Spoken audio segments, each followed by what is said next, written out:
How to upload short video on YouTube. First of all, on the YouTube app, you'll want to click the plus icon with the circle in it at the bottom middle part of the screen. Then you want to click on Create a Short. Next, you can either press and hold the big red button at the bottom part of the screen to record a video, or click the bottom left hand corner where it will bring up your camera roll on your device. Then you can go ahead and click whichever clip you want to use. Once you click on it, you can edit like how the length of the clip, how long it is, different things within it. But once you're finished, click done at the bottom right hand corner.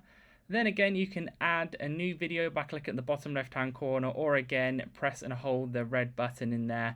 But once you've added both your clips together, they're edited within here, you want to click done again.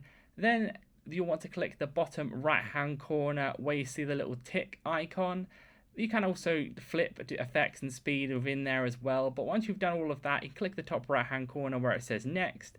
That will complete the YouTube short, and then it will just bring you to the upload section where you can go ahead and change the video information like the title, tags, description, etc. And then you can click upload short at the bottom right hand corner, and as soon as that's done, your YouTube short will be uploaded. So leave a like on the video if that helped, and subscribe for more helpful videos.